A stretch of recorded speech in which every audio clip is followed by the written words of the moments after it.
What's going on, guys? We are back for another week of best bets and props. This time it's for the big one, UFC 273. Huge pay-per-view tomorrow night featuring Chang Sung Jung challenging for the belt against Alexander Volkanovski. So, like I said before, I'm a huge fan of both guys. I love the Korean Zombie for a long time. I hope he does win that belt tomorrow, but that would be pretty damaging to the pocketbooks because my top parlay on tomorrow's card, which consists mostly of my betting action for this night, is on Petr Yan, parlayed with Alexander Volkanovski. Both guys, I got these a while ago. These lines are the values that I got maybe like 2-3 weeks ago. So I'll list the current odds along with what I got. What I got was minus 500 on Volkanovski, which is steep enough. And Petr Yan, right around that minus 450 that's kind of held since then. I think that number still exists in some sports books. Other sports books I've seen, Petr Yan's all the way up to like minus 500 and beyond.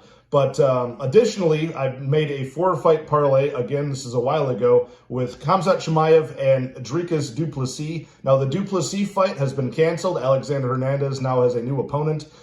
So that's kind of the downside of placing these bets in advance like that, is that a lot of these fights do fall off. That's the risk you run, but you do get better lines. Like I got minus 435 on Khamzat Chimaev. Again, a steep enough price, honestly, but he's all the way up to like minus 500 and beyond in most books. So the combined parlay odd for the top parlay, which I have about 10 units on, which is pretty, like I said, it comprises most of my betting action for tomorrow's event on Volk and Yan. The combined odds for that two-way parlay are about minus 215. Is what I have.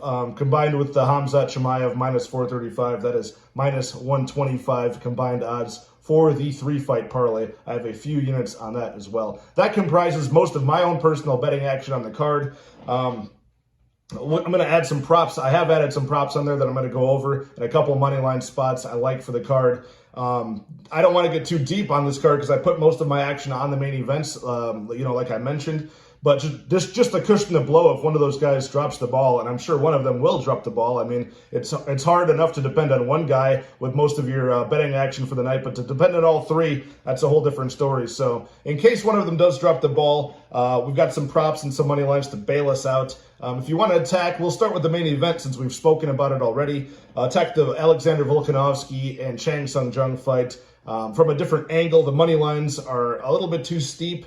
And I don't think that, since I've already bet on the money line in a parlay for Volkanovski, that leaves that underdog shot off the table for me unless I'm hedging out. But I do like fight does not go to decision for the Korean Zombie and Volkanovski. I got that at plus 125. You might be able to find that out there still. I just saw on Bovada Sportsbook, and I think Bet Online, it's still plus 115. So I think that covers both sides. It covers the upset opportunity for the Korean Zombie inside the distance, which is probably his best option. And I think this fight does end up finishing inside the distance for Volkanovski. And that prop is still plus 155. Now, that's not steep enough for me to actually pull the trigger on it. I would maybe, if you're really on the Volkanovski side, I just don't want to get personally more invested because I have so much on Volkanovski as it is. So if I'm going to invest on anything, I want it to cover both the side of Volkanovski and both the side of the Korean Zombie. That way, I don't lose everything, you know what I mean? So plus 125 on fight doesn't go to decision for that fight. I have. But I do agree with that there is value maybe on Volkanovski inside the distance at plus 155 because he's such a decision machine as of late. I think you're getting some value on that when, let's face it, as much as I like Korean Zombie, he is outside of the top 5. He is on somewhat of short notice for this fight. And I think Volkanovski's just levels above him. We've seen Korean Zombie's lights turned off in the past. I think just his technique and his style of striking leaves very, very big opportunity to be countered by Volkanovski's clean, more precise striking technique. I think he's just a better man in every aspect, and I think he will win inside the distance. So plus 155 on that, not bad. Another one that I do like, though, for Volkanovski that I think is exclusive to Bovada Sportsbook. I saw that they had a bunch of bout specials for this one. Alexander Volkanovski to land a knockdown, just to score a knockdown. not finish him, not win the fight off of that knockdown. Just to score one knockdown in the fight at any point is plus 100. I like that a lot, and I think that's a very likely option. Like I said, with the way that Chang Sung Jung is so open to being countered most of the time, moving in a straight line, throwing all of his punches from the hip, winging shots that leave a lot of time before they hit the target for Volkanovski to counter and score that knockdown. Cash that plus 100. I do like that one, and I will bet on that one too. Moving on to a couple money lines that I like, and I might as well start with this one that I hate myself for because I don't like changing picks based on, off of my best bets, not my best bets, my full card breakdown. I don't like changing off of that, and I rarely do. Once the tape study is locked in, I've made my decisions. Those usually stand. But like I said, I wanted to wait and record this video after the weigh-ins had taken place this morning on Friday because especially everybody pokes fun at Aspen Ladd for missing weight so much, but she looked amazing on the scale. She looked way better than normal. She probably looked better than Raquel Pennington, who she's taking on. And that actually was a lot of the reason as to why I bet against her, because of her weight cut issues at bantamweight and because of her lackluster performance against Norma Dumont.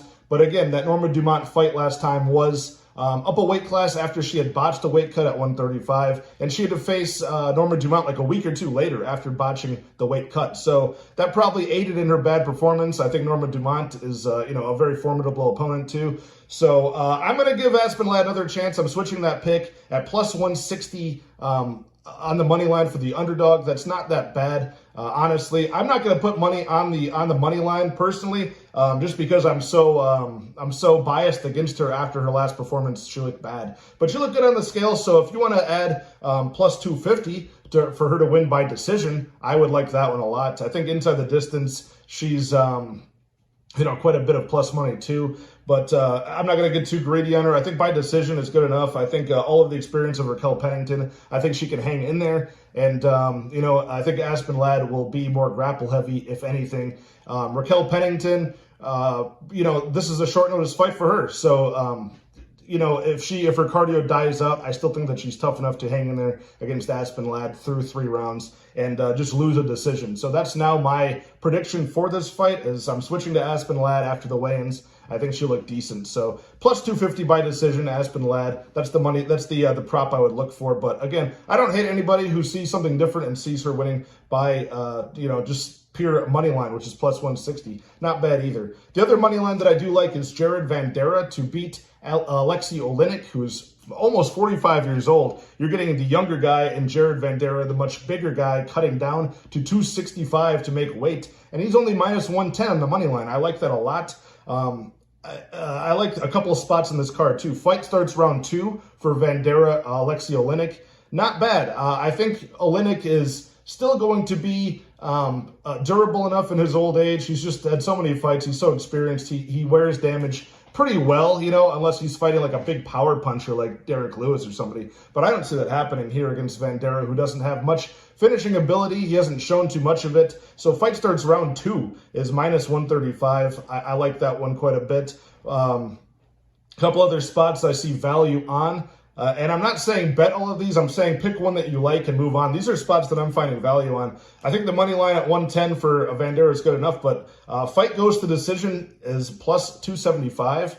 Again, it's a heavyweight fight. Both of these guys get finished often, so I think that price is going to kind of be a deal for us here, plus 275. They're not expecting a heavyweight fight to go to decision. Both of these guys get finished a lot, but they're not really finishing their opponents that often. Vanderaa, not a lot of finishing ability. Alexei Oleinik is usually finishing like a gassed opponent with his crafty submission, but he doesn't get those that often anymore. And Jared Vanderaa is a Brazilian Jiu-Jitsu black belt too. So I think he'll be able to stave off being the bigger man, also well-versed in the Jiu-Jitsu world. I don't think he'll be submitted by Alexei Oleinik, but I don't think he finishes him that likely either. I know in my full card breakdown, I thought it was likely that he can TKO Alexei Oleinik. That's true, but if you look at the numbers here, for fight goes to decision, yes, you're covering both sides of this. Goes to decision, plus 275. I think there's value there. Jared Vanderaa to win by decision. Again, I do predict that he probably can finish the old man Oleinik, inside the distance. But I think that by decision at plus 450, you're getting the better side of the odds on that, so to speak. So they're really counting out the fact that Oleinik can survive and Vanderaa can just outpoint him on the feet and avoid the submission danger. Plus 450 is very good on that. I like that a lot. So the money line minus 110, by decision plus 450. Those are the two spots I like, along with fight starts round 2 minus 135. Okay, that's about it. The other spots that I have, I've got like a long multi-event parlay that started at, I think this is a more recent one. This might have started at like UFC London. But the 3 fighters that I have to complete, and this multi-event parlay goes all the way until I think the beginning of summer with Glover Teixeira defending against Yuri Prohaska. I think that card finalized this one. I need Ian Gary, I need Volk, and I need Jan on that as well. That's like a long multi-event 10-fight parlay. Those are the 3 for this card. You know, just going over the picks that I like. Volk, Jan, Chimaev, Gary, Julio Arce, Jared Vanderaa, Rosenstrike, Mike Malott, Vince Pichel, Tisha Torres, Aspen Ladd, Kay Hansen, and Josh Fremd. Those are the ones that I have as far as just from a picks perspective go. I'll probably just throw like, you know, a couple bucks and a Hail Mary that all 13 of those land. Otherwise, I've gone over the money lines I like. I've gone over the props for those that I like. And, you know, I just have to really trust in these 3 top fights: Khamzat Chimaev, Volkanovski, and Peter Yan. You know, I think a lot of people in the in the betting world of MMA are definitely relying on those 3 to come through. But either way, it's going to be a fun, crazy card, in my opinion. I can't wait for it. So good luck in all of your betting action, and we'll see you guys on Sunday for the recap.